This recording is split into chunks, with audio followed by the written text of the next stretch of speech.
미켈란젤로의 작품을 좋아하는 마니아들이 있습니다. 그런데 이유는 알지 못하겠지만 이들은 로댕의 작품을 굉장히 싫어한다고 합니다. 혹시 그 이유를 아시는 분이 있으면 나중에 좀 저를 알려주십시오. 여하튼 미켈란젤로의 작품을 좋아하는 마니아들은 로댕의 작품을 대단히 싫어한다고 합니다. 어느 날 미켈란젤로의 작품을 좋아하는 마니아들이 어떤 한 모임을 만들었습니다. 그리고 그 모임에 영국의 극작가인 버나드 쇼를 초대했습니다.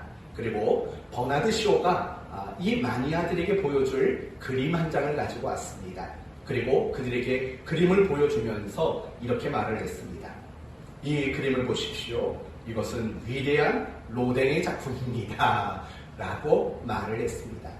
실수를 한 겁니다. 미켈란젤로의 작품입니다. 라고 말을 해야 되는데 실수로 로댕의 작품입니다. 라고 말을 한 겁니다. 그 말을 듣자 그들이 이렇게 말을 했습니다. 뭐 그림이 저 정도밖에 안 돼. 대단한 혹평을 했습니다.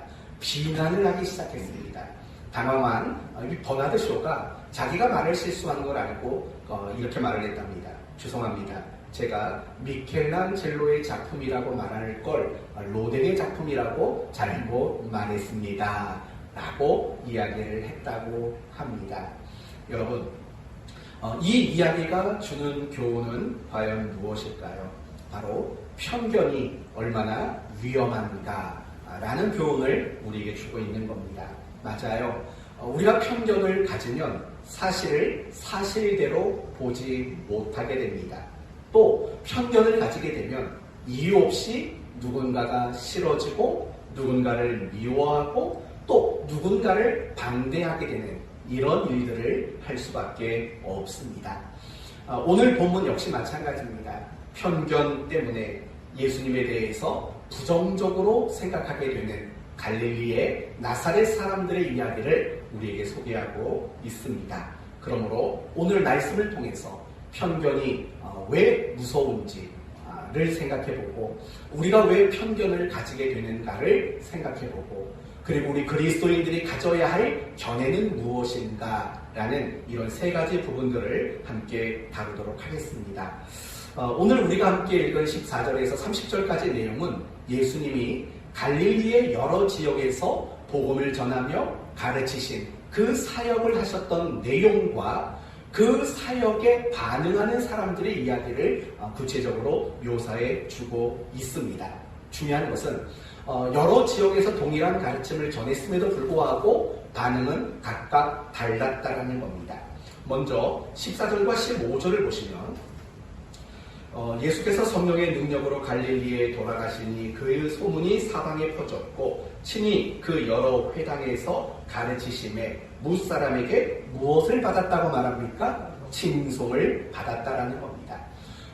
지역의 이름이 표기되고 있지는 않지만 갈릴리의 여러 지역을 다녔을 때 그리고 가르치셨을 때 많은 사람에게 칭송을 받았다랍니다.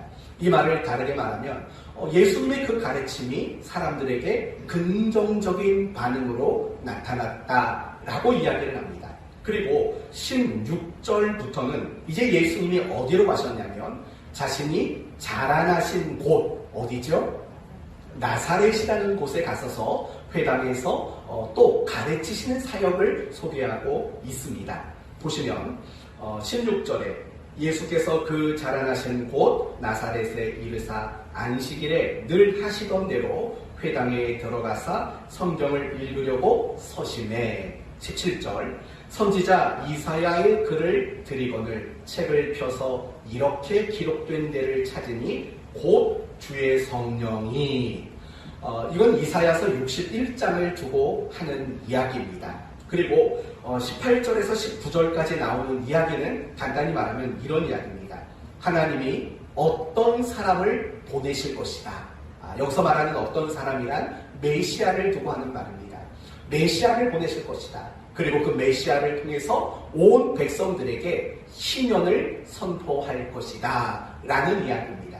다르게 말한다면 자기 백성들에게 자유와 해방을 주실 것이다. 라는 이사야서 61장의 그 메시아에 대한 예언 구절을 읽으신 겁니다. 그리고 무엇이라고 말하냐면 20절 말씀 이하를 보시면 책을 덮어 그 맡은 자에게 주시고 앉으사 회당에 있는 자들이 다 주목하여 보더라. 이제 설교를 시작했다라는 겁니다. 21절 이에 예수께서 그들에게 말씀하시되 이 글이 오늘 너희 귀에 응하였느니라. 이렇게 설교를 하는 겁니다. 여러분 무슨 말인 것 같아요? 예수님이 이사야서 61장을 읽으시고 하나님의 메시아를 보내셔서 신년을 이루실 것이다.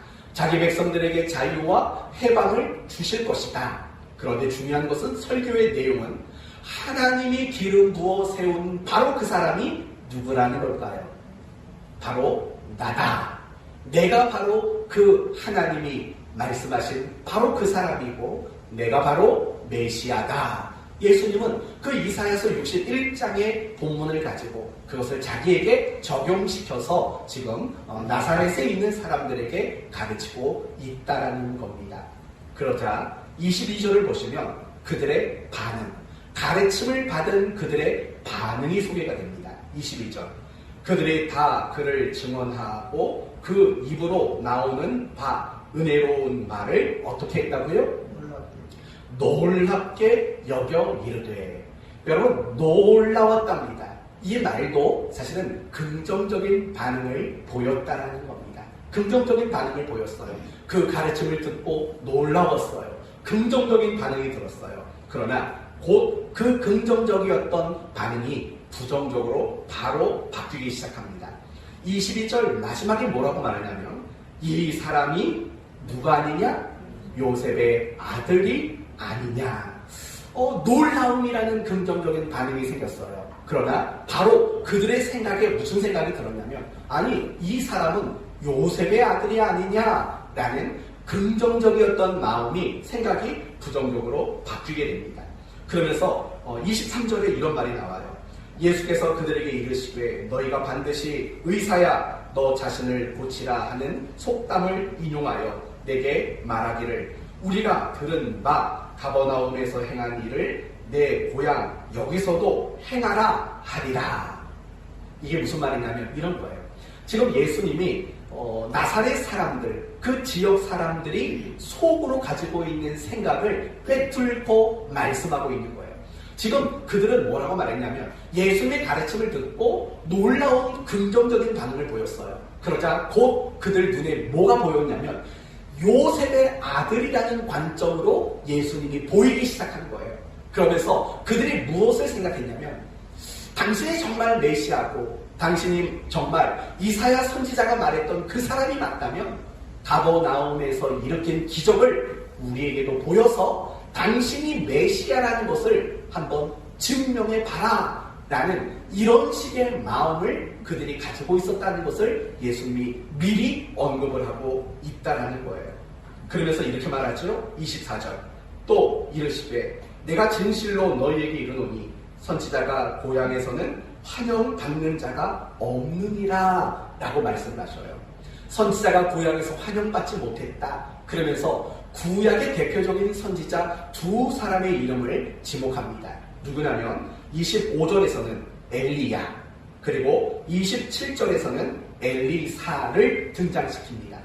이 두 사람의 공통점은 뭐냐면 자기 백성, 자기 민족에게는 환영받지 못했던 사람이라는 겁니다. 이런 이야기를 하자 나사렛 사람들의 반응이 어땠냐면 28절에 회당에 있는 자들이 이것을 듣고 다 어떻게 됐대요? 화가 났대요.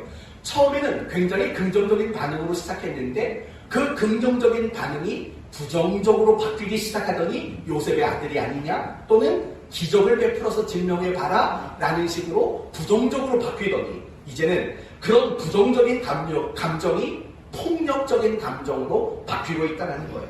화가 났답니다. 그러면서 29절에 일어나 동네 밖으로 쫓아냈다고 말을 해요. 그러면서 그 동네가 건설된 산 낭떠러지까지 끌고 가서 밀쳐 떨어뜨리고자 하여. 무슨 말이죠? 지금 예수님을 어떻게 하려고 했다는 겁니까? 죽이려고까지 했다라는 겁니다. 이 과정을 보세요. 그들은 예수님의 그 가르침을 듣고 굉장히 놀라웠어요. 굉장히 긍정적이었어요. 그러나 곧장 예수님이 요셉의 아들이라는 것을 의식하기 시작하자 그 감정들이 부정적인 감정으로 바뀐 거예요. 그러다가 결국에는 예수님이 엘리야와 엘리사를 소개하면서 그들이 이방인에게 기적과 하나님의 역사를 나타냈다, 이 이야기를 듣자 그들은 화를 냈고 예수님을 내쫓으려 했고, 더 나아가서는 예수님을 죽이려고 하는 아주 나쁜 부정적인 감정이 그들에게 나타나게 되었다라는 이야기입니다. 결국 예수님이 갈릴리 지역에서 가르침을 베푸셨을 때 나타난 반응은 크게 두 가지였습니다. 어느 지역에서는 굉장히 긍정적인 반응이 나타났고, 그러나 나사렛, 예수님이 자라신 그곳에서는 대단히 부정적인 반응이 나타났다는 것을 오늘 본문을 통해서 보게 됩니다. 그렇다면 여기서부터 이제 오늘 주제를 가지고 말씀을 전하려고 합니다. 그렇다면 왜 나사렛 사람들은 예수님께 대해서 그렇게 부정적인 감정을 갖게 됐을까요? 더 나아가서 왜 예수님을 죽이려고까지 했을까요? 과연 그 이유는 뭘까요? 그들이 예수님을 메시아로 인정하지 못한 이유는 과연 뭘까요? 바로 편견 때문이라는 겁니다.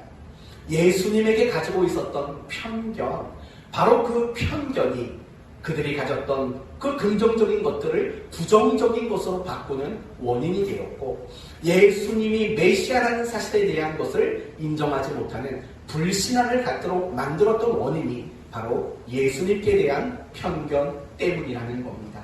22절 뭐라고 말했다고요? 이 사람은 누가 아니냐? 요셉의 아들이 아니냐? 라고 말을 한 거죠. 간단히 말하면 그런 말이죠. 어릴 적부터 봤는데, 어릴 때부터 우리랑 같이 살았는데 어떻게 메시아일 수 있겠느냐라는 말인 거죠. 그런데 오늘 본문이야 이 사람이 요셉의 아들이 아니냐 간단하게 소개가 됩니다. 그러나 마태복음 13장을 보시면 그 본문에서는 굉장히 구체적인 내용이 언급이 됩니다. 이렇게 말을 합니다. 이는 목수의 아들이 아니냐.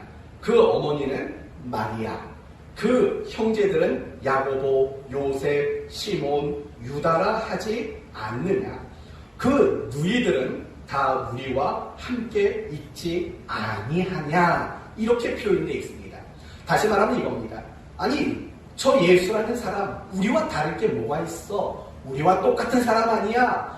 라는 그런 식의 생각을 그들이 가지고 있었다는 겁니다. 이렇듯이 예수님은 자기와 별 다를 것이 없는 그런 사람, 우리 동네에서 함께 자라는 사람, 그 정도라는 그런 편견을 가졌을 때 그들이 예수님의 가르침에 대한 거부 반응과 부정적인 감정이 생겨났고, 그 결과 믿음에 이르지 못하는, 결국 신앙을 방해하는 그런 일들이 일어날 수밖에 없었다라는 겁니다. 뭐 때문에 이런 일이 일어났다고요? 예수님께 대한 편견이 바로 이런 부정적인 결과를 만들게 되었다라는 겁니다. 그런데 예수님 당시에 이런 경우가 또 있었습니다. 바로 요한복음의 7장에 나오는 이야기입니다. 요한복음 7장을 보시면 당시 유대 지도자들도 역시 예수님께 대해서 대단히 부정적인 마음을 가지고 있었습니다. 부정적인 생각을 가지고 있었습니다. 물론 그들이 예수님이 행하는 놀라운 권위와 기적, 그것을 몰랐던 것은 아닙니다. 예수님의 가르침이 얼마나 권위가 있었는지 알고 있었습니다. 그리고 예수님이 행하신 굉장히 놀라운 기적들 역시도 그들은 소문으로 들어 알았습니다. 그런데도 불구하고 그들은 예수님을 메시아라고 조금도 인정하지 않았습니다. 그 이유가 뭘까요? 그것도 역시 메시아에 대한 어떤 편견을 가지고 있었기 때문이라는 거죠. 요한복음 7장 41절을 보면 이런 말이 나와요. 그리스도가 어찌 갈릴리에서 나오겠느냐라는 거죠. 또 52절에는 이런 말이 나와요. 갈릴리에서는 선지자가 나지 못하느니라 라는 말이 나와요. 여러분, 결국 이것은 무엇이냐면 그런 지역에서는 그런 위인이, 그런 메시아가 출생할 수 없다라는 그런 그들이 가지고 있는 편견 때문이었다라는 겁니다. 그런 편견이 예수님을 부정했고 예수님을 죽이려고 음모를 세웠고 결국 예수님을 죽이는 살인자가 되도록 만들었다라는 겁니다. 결국 무엇입니까? 나사렛 사람들이 가졌던 편견, 예수님 당시에 유대인들이 가졌던 그 편견이 그들로 하여금 신앙을 방해받도록 만드는 원인이 되고 말았다라는 겁니다. 그들로 하여금 예수님의 가르침을 받지 못하고 예수님을 인정하지 못하도록 만드는 원인이 그들 눈에 보이는 그런 편견들 때문이라고 우리에게 성경은 말하고 있는 겁니다. 그런데요, 우리가 성경을 보다 보면 이런 편견 때문에 신앙에 실패한 사람들의 이야기가 생각보다 많이 등장을 하게 됩니다. 예를 들면 우리가 지난주에도 예로 삼았던 12 정탐꾼들을 생각해 보십시오. 12명의 정탐꾼 가운데 10명은 굉장히 부정적인 평가를 했던 사람들입니다. 그들의 평가의 내용은 이렇습니다. 그 사람들은 장대합니다. 그러나 우리는 메뚜기 같습니다. 라고 말을 합니다. 그러면서 그들의 결론은 간단합니다. 우리는 그들이 장대하고 그에 비해 우리는 메뚜기 같기 때문에 우리는 결코 그 땅을 정복할 수 없고 그 땅을 소유할 수 없습니다. 그들이 그렇게 부정적인 결론을 내린 겁니다. 그렇다면 그들이 그렇게 부정적인 결론을 내린 이유는 뭘까요? 편견 때문이에요. 어떤 편견 때문일까요? 작은 자는 큰 사람을 이길 수 없다라는 편견, 또 약한 사람은 강한 사람을 이길 수 없다라는 편견, 그런 편견이 그들을 부정적인 사람, 불신앙적인 사람으로 만들어 놓았다라는 것입니다. 계속해서 이야기를 하면 이런 이야기도 있습니다. 이스라엘 사람들은 이방인에 대해서 나쁘게 생각했습니다. 심지어 이방인들을 무엇과 똑같은 존재 취급을 했냐면 개와 돼지, 그런 부정한 짐승과 동일한 존재로 이스라엘 사람들은 여겼습니다. 굉장히 부정한 사람으로 여긴 거죠. 그러면 생각해 봅시다. 유대인은 부정하지 않고 정말 이방인들만 부정한 사람들이겠습니까? 사실은 그렇지 않죠.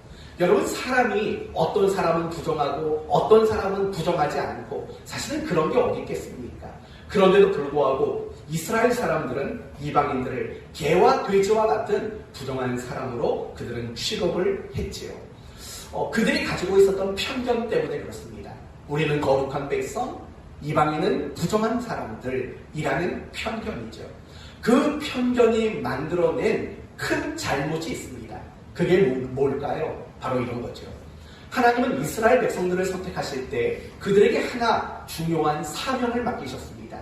그 사명이 뭡니까? 너희는 제사장 나라가 되라 라는 사명을 맡기신 겁니다. 여러분, 제사장 나라의 사명이란 무엇입니까? 이스라엘, 자기 백성들만 하나님을 잘 섬기는 그것을 말하는 게 아니라 그들을 통해서 이방인들이 하나님 앞에 나오고 하나님에게만 경배하고 하나님만을 잘 섬기도록 만드는, 그것을 섬기고 그것을 중보하는 바로 그 책임을 이스라엘 사람들에게 맡겼다라는 겁니다. 그러나 이스라엘의 역사를 보면 그들은 이방인을 하나님께로 인도하는 이 사명과 이 책임은 그들이 감당하지를 못했습니다. 도리어 요나 선지자를 보면 그 이방 니느웨에 가서 하나님의 말씀을 전하라는 그 명령조차도 거부해버리는 그런 모습이 이스라엘 사람들의 실제 모습이었다는 겁니다.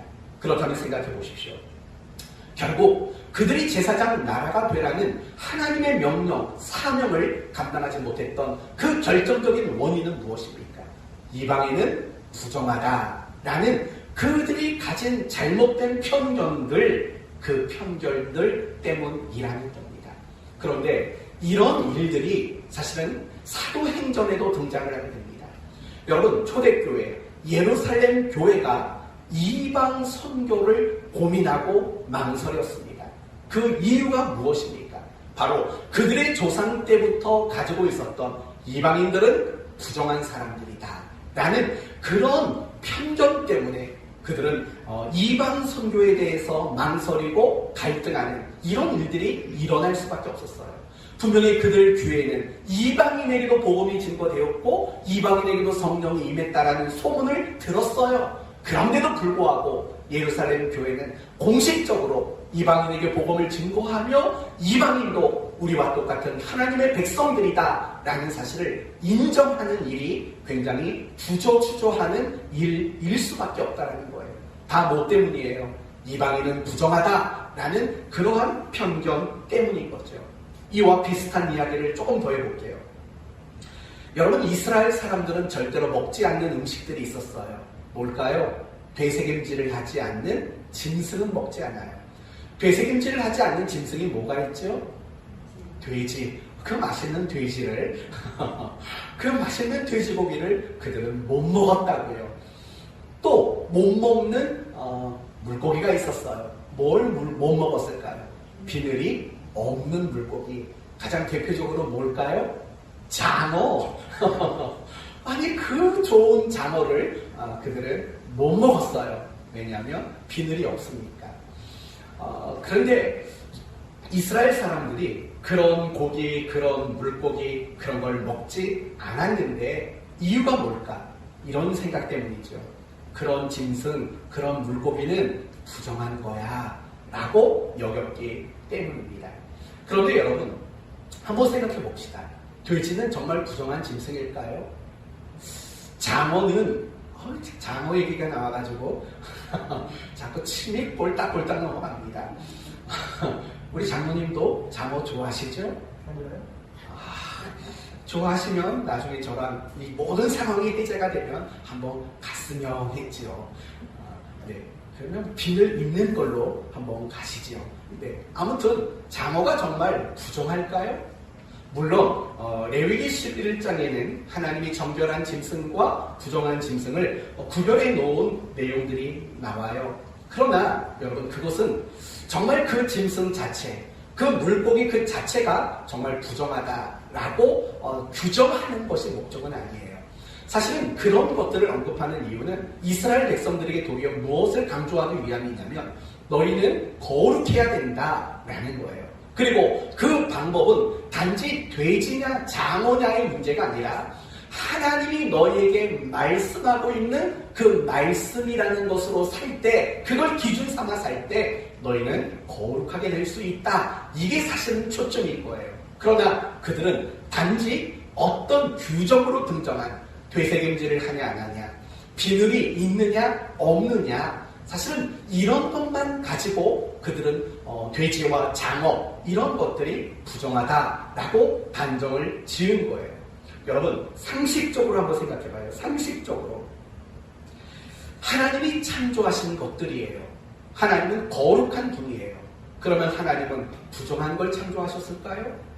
사실은 상식으로 생각해봐도 거룩하신 하나님이 부정한 걸 만드셨을까요? 생각해 보십시오. 그리고 구약 시대에도 부정한 거라면 신약 시대에 와서도 그것들은 부정하다고 취급을 해야죠.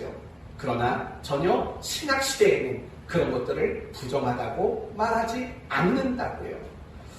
결국 무엇이냐면 그들이 가진 편견이에요. 하나님 말씀에 대해서 바르게 이해하지 못하는 그들이 가진 편견 때문이라는 거죠. 그리고 그런 이야기가 사도행전 10장에는 이렇게 또 이어져요. 사도행전 10장을 보면 베드로 사도가 옥상에서 기도하다가 환상을 보게 돼요. 하늘에서 큰 보자기 쌓여진 바구니가 내려와요. 그 바구니를 봤더니 구약시대에 말하고 있는 부정한 짐승들이 가득 담겨 있다고요. 그런데 하나님이 뭐라고 음성을 들려주시냐면 베드로야 이것을 먹어라 라는 음성이 들려요. 근데 베드로가 어떻게 하는 줄 아세요? 못 먹습니다. 하나님이 먹으라는데도요 못 먹겠다고 거절을 해요. 그 이야기가 2번이나 반복이 돼요. 먹어라, 못 먹겠습니다.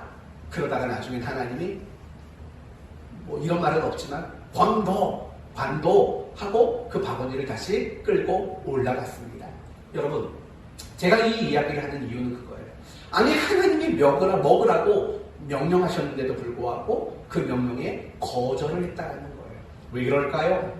부정이라는 그들이 가지고 있는 편견이 결국 그렇게 만들었다는 거예요.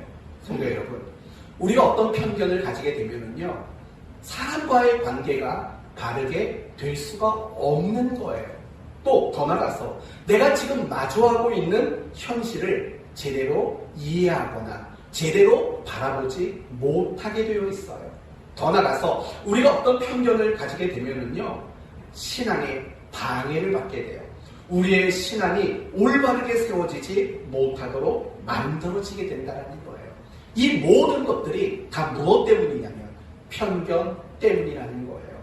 그래서 미국의 신학자인 트라이언 에드워즈라는 사람이 이런 말을 했어요. 편견에 사로잡힌 사람은 마귀에게 사로잡힌 사람이다. 편견은 진실을 볼 수 없도록 가리는 최악의 마귀다 라고 말을 했어요. 이 말을 다르게 표현하면 이렇게 이해할 수 있을 것 같아요. 편견은 그 자체가 죄라는 거예요. 그래서 성경 여러 곳에서 우리를 향해서 주시는 권면은 뭐냐면 편견이 없어야 된다라고 성경은 우리에게 권면을 줘요. 디모데전서 5장에 이런 말이 나와요. 하나님과 그리스도 예수와 택하심을 받은 천사들 앞에서 내가 엄히 명하노니 너는 편견 없이 이것을 지켜라는 말이 나와요. 디모데에게 주시는 권면이에요. 하나님의 말씀을 편견 없이 지키도록 하라 라고 말하고 있어요. 야고보서 3장 17절에도 또 나와요. 오직 위로부터 난 지혜는 첫째 성결하고 다음에 화평하고 관용하고 양순하며 긍휼과 선한 열매가 가득하고 그 다음부터 편견과 거짓이 없나니 위로부터 난 지혜, 하늘에서 내려온 지혜, 하늘에 속한 지혜는 결국 무엇이 없다라는 겁니까? 편견이 없다라고 야고보 사도는 그렇게 이야기하고 있는 거예요. 그러니까 우리가 올바른 신앙생활, 날마다 신앙이 성장하는 그런 신자가 되기를 원하신다면 사실은 내 안에 있는 그 수없이 많은 편견들을 버리는 일들이 필요해요.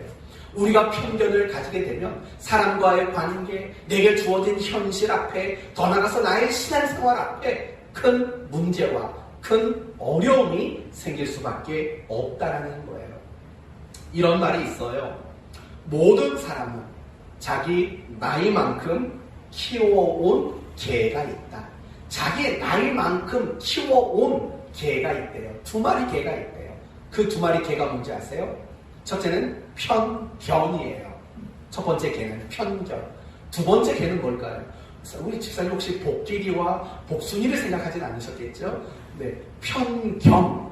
그리고 또 하나의 개는 선입견이래요. 모든 사람은 편견과 선입견이라는 개를 키운대요.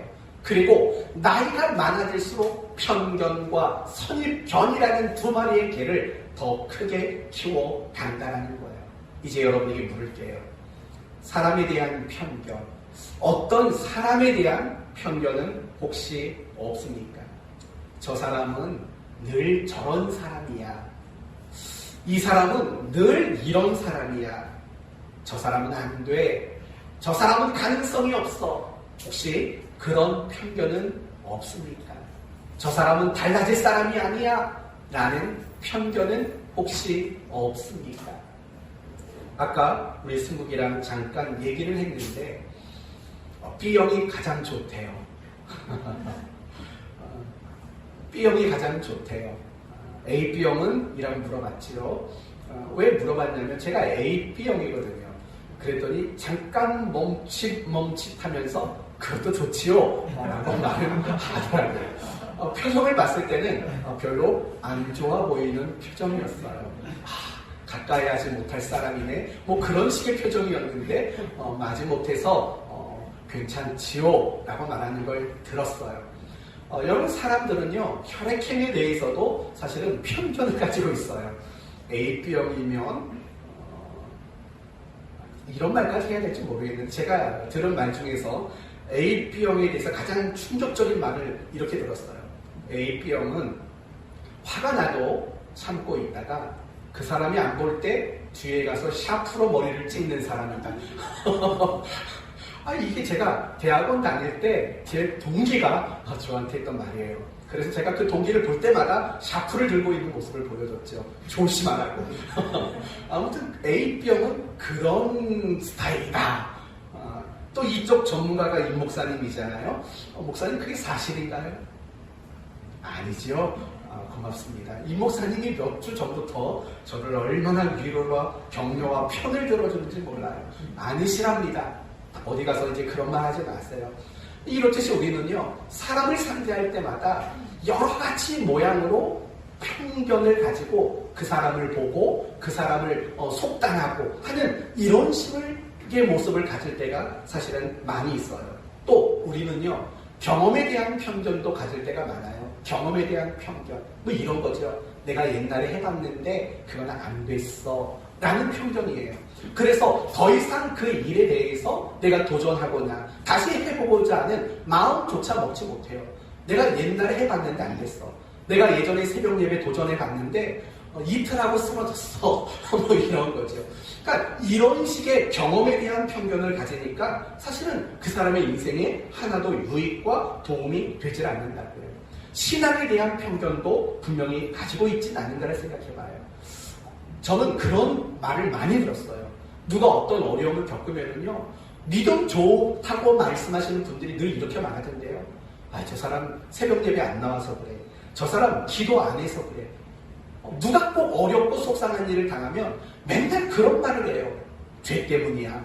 기도 안 해서 그래. 여러분 그렇게 말하지 마세요. 그러면 기도 많이 하는 여러분들은 그런 일들을 안 겪으세요? 또 그것도 아니잖아요. 그런데도 불구하고 우리가 신앙생활하면서 누가 어려움이 있고 문제가 자꾸 생기면 죄 때문이야, 기도하지 않아서 그래, 이런 식으로 이야기를 한다고요. 그건 절대로 해서는 안 되는 말이에요. 그런 말 하지 마세요. 또 이런 식의 신앙의 편견도 있어요. 난 아직 믿음이 작아서 난 아직 새벽 예배할 수준이 아니야. 나는 주중에 교회 가서 예배 드릴 수준 아니야. 아직은 난 그런 거 할 단계가 아니야. 이런 식으로 신앙에 대한 편견을 가지고 있는 그런 경우도 있다라는 거예요. 사랑하는 성도 여러분, 여러분 자신을 한번 생각해봐요.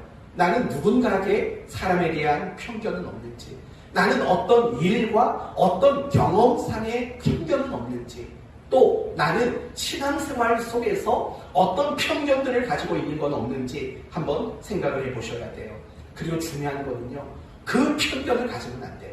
여러분이 인간 세상에서의 삶이든 아니면 우리가 신앙생활 속에서든지 편견이 있다는 것은 여러분에게 큰 걸림돌이 될 수밖에 없어요. 여러분을 방해하는 신앙의 결정적인 요소가 될 수밖에 없는 거예요. 편견이 없는 자가 돼야 돼요. 오늘 여러분에게 숙제를 내드릴게요. 이 숙제를 하셔가지고 목자방에 올려주세요. 그러면 여러분에게 소정의 선물을 드릴게요. 과연 내가 가지고 있는 편견은 무엇인가? 내가 가지고 있는 편견, 그게 무엇인가를 고민해보는 숙제를 여러분에게 드리도록 할게요. 그렇다면 이제 다음으로 넘어가 봅시다. 편견은 왜 생길까요? 우리는 편견이라는 것을 왜 가지게 될까요? 먼저 심리학자들이 하는 말을 여러분에게 인용하면 이래요. 심리학자들은요, 사람이 편견을 가지게 되는 이유를 이렇게 설명해요.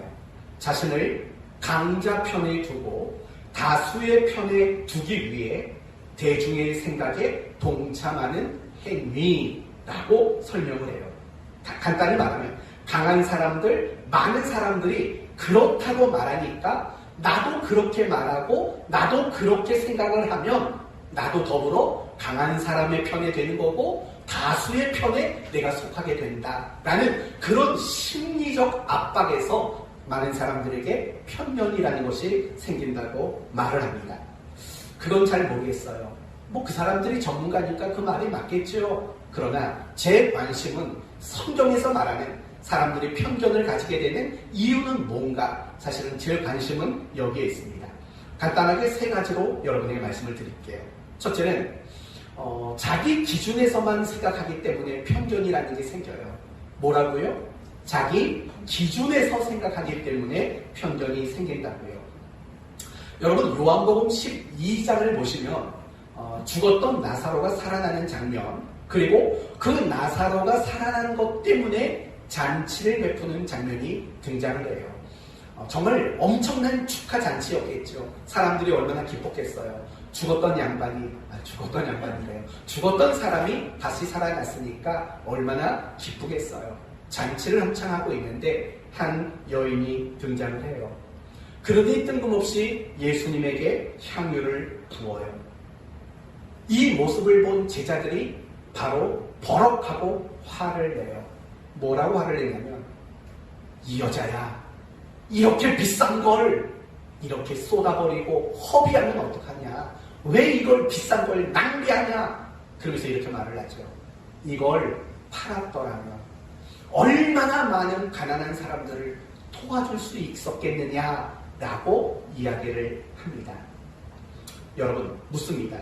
이 여인이 잘못한 겁니까? 예수님도 이 여인의 일을 잘못한 일이라고 동의하셨을까요? 그렇지 않습니다. 예수님은 도리어 제자들을 꾸중하셨습니다. 그리고 이 여인이 행한 이 일을 칭찬하셨고 사람들에게 이 여인이 행한 일들을 알리라고까지 이야기하셨습니다. 그렇다면 여러분, 예수님은 옳다고 칭찬한 그 일을 제자들은 틀렸다고 규정을 지었어요. 그 이유는 뭘까요? 철저히 자기 생각이죠. 이걸 이렇게 쏟아버리는 것보다는 가난한 사람들에게 주는 게 더 옳다라고 자기 생각에서, 자기 판단에서 그런 결정을 내린 거죠. 결국 편견이란 그거예요. 절대 진리를 기준을 따르지 않는 거예요. 편견은 항상 내 생각이에요. 내 기준이에요. 바로 그런 일에서부터 편견은 시작돼요. 재밌는 얘기 하나 해드릴까요? 이런 얘기가 있어요. 코끼리가 개미 한 마리를 등에 태우고 걷고 있었어요. 그리고 그 뒤로 하루살이가 따라가고 있었어요. 표현이 다소 거칠어도 양해해 주세요. 한참을 걷던 코끼리가 등에 타고 있는 개미에게 이렇게 말했어요. 개미야, 너무 무거워, 힘들어, 이제 내려와 주겠니? 그랬더니 개미가 화를 내면서 이렇게 말했대요.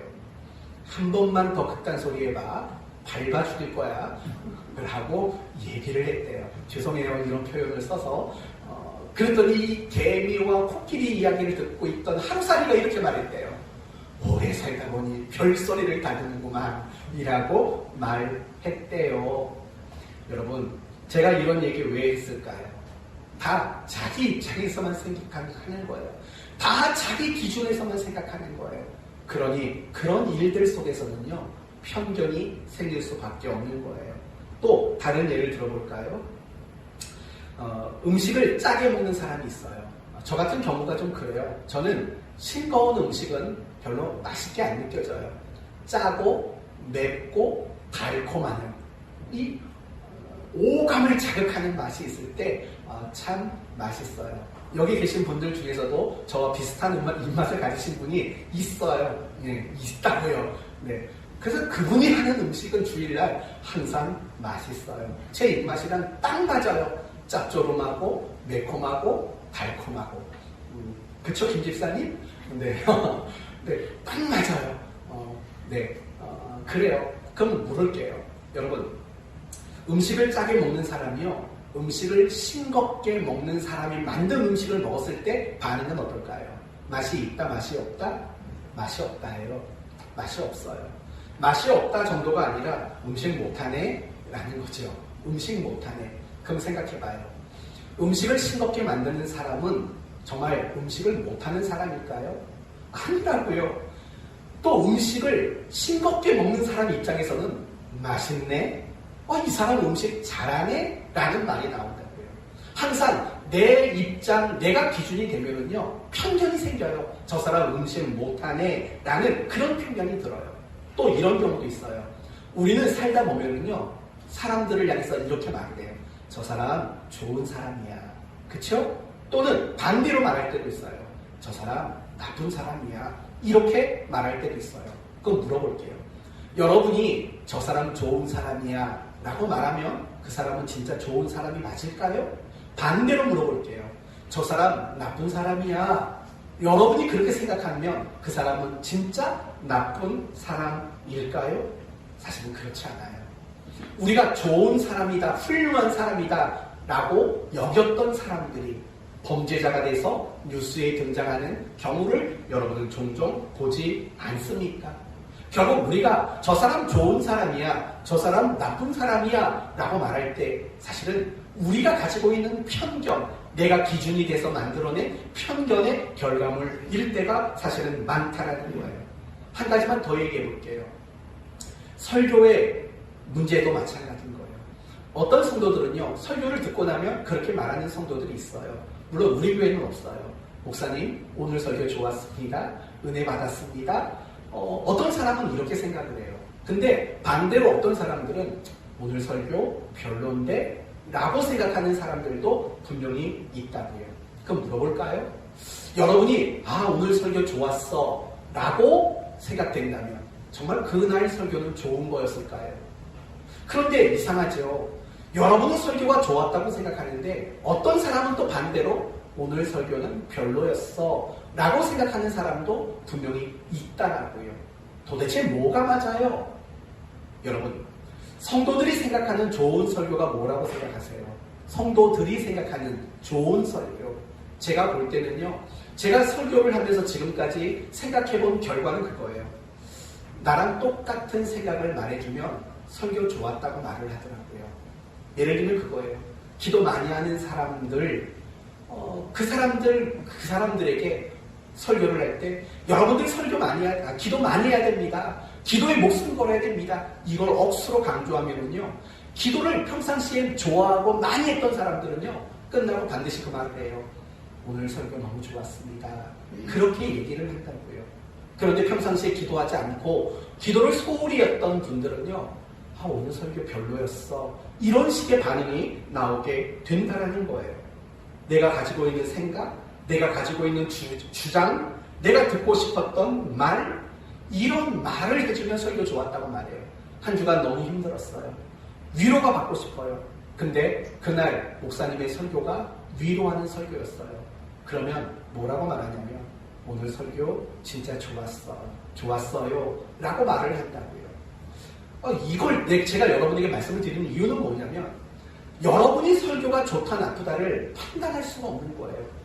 그런데 중요한 건 여러분이 그걸 판단한다는 것은 뭐냐면 이미 내 생각, 내 기준, 내가 듣고 싶은 말이라는 내가 기준이 되어서 설교를 듣기 때문에 좋다 나쁘다라는 편견의 결과물을 여러분이 만들게 된다는 거예요.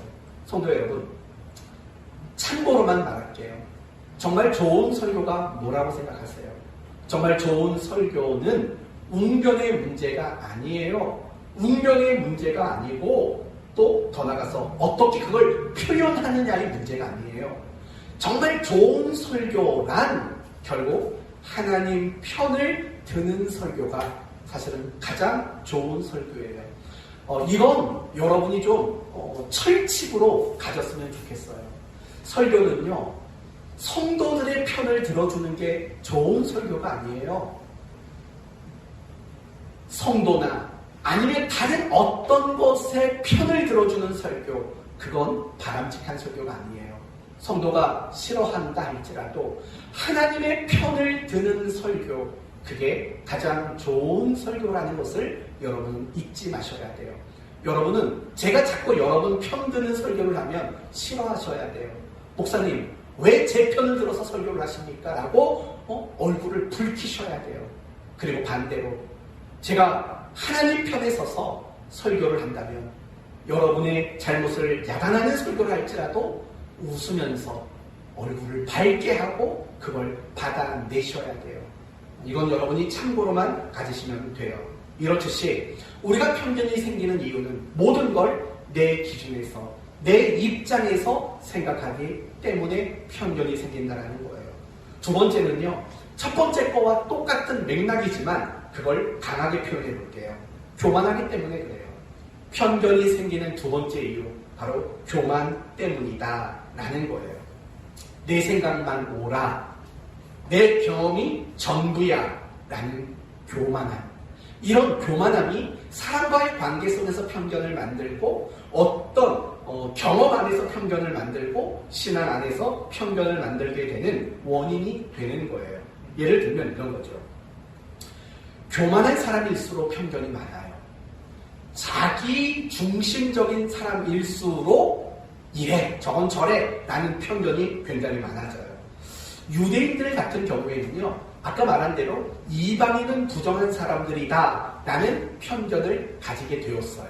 왜 이런 편견이 생겨나는 줄 아세요? 이런 것들 때문에 그래요. 왜곡된 선민의식, 왜곡된 특별의식, 바로 특권의식, 이런 것들 때문이죠. 물론 이스라엘 백성들이 선민이 아니라는 게 아니에요. 이스라엘 백성들이 하나님께 특별한 특권을 받은 백성이라는 걸 부정하는 말이 아니에요. 맞는 말이에요. 그들은 선민이고 그들은 하나님께 특권을 받은 사람인 게 맞아요. 제사장 나라라는 특권, 그걸 받는 게 맞아요. 그런데 그것은 그들이 생각하는 선민과 그들이 생각하는 특권은 왜곡이에요. 왜곡. 삐뚤어진 선민의식이죠. 왜냐하면 그들이 애당초 이방인들을 배제하고 있었기 때문이에요. 그건 왜곡된 선민의식이고 왜곡된 특권의식이었던 거예요. 왜곡됐다라는 말은 뭐예요? 결국은 그런 거죠. 우리만 하나님 백성이야.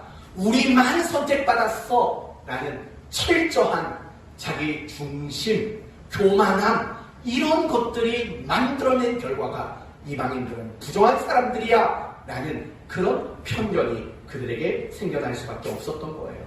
우리도 똑같아요. 자꾸 여러분이 어떤 영역에서든지 간에 편견이 생겨난다면요, 그 원인은 여러분이 교만하기 때문에 그래요. 여러분이 교만하고 너무 자기 중심적인 삶을 살기 때문에 여러분의 인생에 편견이 많아지게 되는 거예요. 세 번째, 가장 중요한 이유는 하나님 능력에 대한 불신 때문이에요. 특히 우리가 신앙생활 하다가 자꾸 편견이 드는 이유는 하나님의 능력에 대한 불신 때문이죠. 열왕기하 7장 말씀을 보시면 아람이라는 나라가 사마리아 성을 포위하는 장면이 등장을 해요. 그리고 이 사마리아 성이 포위를 당해서 더 이상 먹을 것이 없는 심각한 기근에 빠지는 장면이 등장하게 됩니다. 그리고 백성들이, 사마리아 성 사람들이 다 죽기 직전이 됐어요. 그때 엘리사가 이렇게 예언을 해요.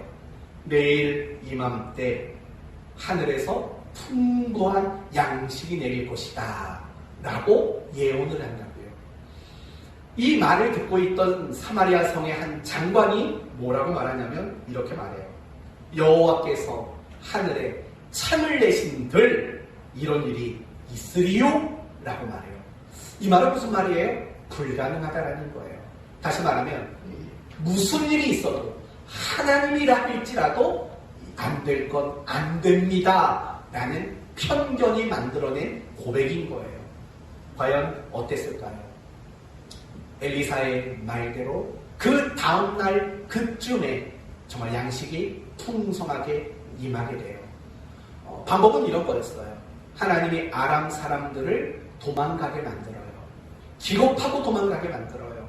그래서 아람 사람들이 자기가 먹으려고 가지고 왔던 모든 양식을 다 내버려 두고 도망을 가게 돼요. 그리고 이스라엘이 그 양식을 얻어 먹게 되는 거예요. 하나님은 그 방법으로 일을 하신 거죠. 결국 그 장관은 양식이 있다라는 말을 듣고 성문 밖으로 뛰쳐나가는 사마리아 사람들의 발에 밟혀 죽임을 당하고 말아요. 성도 여러분, 무엇을 말하는 거예요? 하나님이라도 될 수가 없어. 이 상황인데 사마리아 성이 아람 사람들에게 포위를 당했는데 절대로 그런 일은 있을 수 없어. 결국은 불신앙이 만들어낸 결과물이 그가 가진 편견이었다라는 거예요. 맞아요. 우리도 똑같은 거예요. 우리가 어떤 현실에 처해 있을 때 큰일 났다. 이제 우리 망했다. 우리에겐 소망이 없다. 이런 식의 편견이 드는 이유가 뭐예요? 제가 편견이라고 말하는 이유는 뭐냐면 끝난 게 아니거든요. 소망이 없는 게 아니거든요. 있거든요. 그런데도 소망 없다. 끝났다. 틀려먹었다. 이런 식의 생각, 곧 편견이 드는 이유는 하나님의 능력에 대한 불신앙 때문이라는 걸 우리는 분명히 알아야 되는 거예요. 사랑하는 성도 여러분, 정말 우리의 삶 속에서, 우리의 신앙생활 속에서 편견이 드는 이유는 하나님의 능력에 대한 불신앙 때문이에요. 하나님은 말씀을 하시면 결과가 되게 하시는 분, 하나님은 생각하시면 그것이 열매가 되게 하시는 분. 하나님은 계획하시면 그 어떤 것에서도 방해받지 아니하고 그것을 이루어내시고 성취하시는 분이라는 그런 하나님의 전지전능하심에 대한 불신앙, 그런 것들이 우리 마음속에 자리 잡게 되면 결국 우리 모두는 편견이라는 것을 갖게 된다라는 거예요. 편견을 갖게 된다라는 거예요. 그리고 그런 편견들이 우리로 하여금 많은 문제 속에서 허덕이게 만들고 하나님의 은혜와 하나님의 일하심을 경험하지 못하도록 만들고 만다는 거예요. 사마리아 성의 그 장관, 하나님이 예비하신 그 많은 양식들, 쌀 한 톨도 입에 넣어보지 못했어요. 그 불신앙이 만든 편견의 결과는 백성들에게 밟혀 죽는 일로 결말이 짓고 말았다라는 거예요. 사랑하는 성도 여러분, 편견을 버리시기를 원합니다. 그러기 위해서는 자기 생각에서, 자기 주장에서, 교만에서 제발 벗어나십시오. 그리고 무엇보다도 하나님의 능력에 대한 불신앙을 하루빨리 깨트려 버리십시오. 그래야만 여러분의 심령 속에, 여러분의 인생 속에 자리 잡고 있는 다양한 편견들이 깨어지게 될 것입니다. 그렇게 되면 하나님의 은혜, 하나님의 능력 가운데 일하신 이런 것들을 경험하게 되는 저와 여러분 될 줄로 믿습니다. 베드로를 생각해 보세요. 어부예요. 평생을 고기잡이로 장뼈가 굵은 사람이에요. 어느 날 밤이 새도록 고기를 잡았지만 잡지 못했어요. 그때 예수님이 등장해요. 이렇게 말해요. 깊은 곳에 가서 그물을 내려라. 어부의 상식으로는 말이 되지 않아요. 베드로가 가지고 있는 그물의 길이도 깊은 물에서는 소용없는 그물이었을 거고, 또 밤새도록 노력했는데 안 됐고, 또 다음 날을 위해서 그물을 정리해 놓은 상태인데 이것도 상식적으로 말이 되지 않아요. 더 상식적으로 이해가 되지 않는 건 예수님이 목수의 아들이라는 소문을 들었기 때문이겠죠. 목수의 아들인데 어부인 나에게 와가지고 이래라 저래라 말하는 게 상식적으로는 받아들이기 어려운 일이죠. 자신의 상식과 자신의 경험으로도 사실은 받아들일 수 없는, 이해할 수 없는 말씀이죠. 분명히 어쩌면 처음에는 그 마음속에는 그런 생각이 있었을지도 몰라요. 내가 어부인데, 내가 더 잘하는데. 그러나 그 편견의 문제를 잊었을 때 그물이 찢어질 정도로 고기를 잡았고 주님의 제자로서 사람을 낳는 어부로 부름을 받는 이런 결과, 그 모든 결과는 편견을 이겨냈을 때, 편견을 깨뜨려 냈을 때 일어난 결과라는 것을 우리는 알아야지요. 성도 여러분, 우리 안에 편견 많지요? 이 편견을 깨뜨리실 때 베드로가 경험한 그 놀라운 일들을 우리 모두도 경험하게 될 것입니다. 그러나 우리가 편견을 버리는 일이 전부일 수는 없어요. 우리가 당연히 편견을 버려야 돼요. 그러나 그것이 최선일 수는 없어요. 편견이란 결국 뭐예요? 나의 생각을 버리는 거예요. 나의 가치관을 버리는 거예요. 거기에서 멈춘다면 참다운 그리스도인은 아니죠. 편견을 버렸다면 신앙의 정견을 가져야죠. 정말 신앙으로 바르게 볼 수 있는 안목, 또 다르게 말하면 신견을 가져야죠. 하나님의 시선, 하나님의 가지고 있는 안목, 그걸 우리가 가지는 자가 되도록 우리는 끊임없이 노력해야 되지요. 사도행전 9장을 보면 이런 얘기가 나와요. 바울이 다메섹에서 예수님을 만나는 장면이 소개가 돼요. 그리고 너무 밝은 빛 때문에 바울은 앞을 보지 못하게 돼요. 사울이죠, 사울. 사울이 유대식 이름이고 바울이 나중에 헬라인들, 이방인들을 상대할 때 주로 바울이라는 헬라식 이름이 등장하는 거죠. 사울이 앞을 보지 못하게 돼요. 그때 아나니아라는 사람에게 주님이 뭐라고 말하냐면 사울에게 가라. 그가 지금 앞을 보지 못하고 그가 지금 기도 중에 있다. 가라. 아나니아가 뭐라고 말하냐면 이렇게 말을 해요. 주님, 이 사람은 예루살렘에서 주의 성도들에게 적지 않은 해를 끼친 사람입니다. 뭐죠? 사실이긴 하지만 사실은 편견을 가지고 있는 거죠. 그때 주님이 아나니아에게 이렇게 말을 합니다. 아니다. 이 사람은 내 이름을 이방인과 임금들과 이스라엘 자손들에게 전하기 위하여 택한 나의 그릇이다. 그러니까 결국 이런 거예요. 아나니아가 보는 사울의 모습과 하나님이 사울을 보는 모습이 서로 달랐다라는 거예요. 성도 여러분. 그리고 나중에는 아나니아가 자신이 가지고 있는 안목을 내려놓고 주님이 제시하시는 안목을 가지고 사울을 찾아가고 그를 위해 기도하고 그 눈이 떠지고 비로소 이제 복음을 위해서 하나님 나라를 위해서 그렇게 헌신하는 사람으로의 출발이 시작되는 거예요. 사랑하는 성도 여러분, 우리가 가지고 있는 편견을 깨는 것, 내가 가지고 있는 생각과 기준을 깨트리는 것 훌륭한 일이에요. 그러나 거기에서 멈추지 마시고 하나님이 저 사람을 어떻게 바라볼까? 하나님이 지금 내가 처한 이 현실을 어떻게 바라보실까? 하나님이 이 상황 속에서 나를 통해 무엇을 만들고 무엇을 이루기를 원하실까? 사실은 이런 식의 안목이 우리가 가져야 할 신앙의 안목이고 정견이고 신견이라는 겁니다. 사랑하는 성도 여러분, 항상 우리는 그래야 돼요. 하나만 더 말씀드리고 마칠게요. 요한복음 9장을 보시면 날 때부터 맹인된 사람의 이야기가 등장해요. 사람들이 예수님께 이렇게 물어요. 주님, 이 사람이 태어날 때부터 맹인이었습니다. 누구 죄 때문입니까? 라고 묻는다고요. 그 상황, 현실을 놓고 누구 죄, 누가 잘못해서 이런 현실이 일어난 겁니까? 라고 물어요. 그때 예수님은 아주 단호하게 얘기해요. 아니다. 이게 누구 죄 때문이라고 생각하는 건 니네 생각이다. 니네 편견이다. 얘기를 하시면서 이렇게 말을 하죠.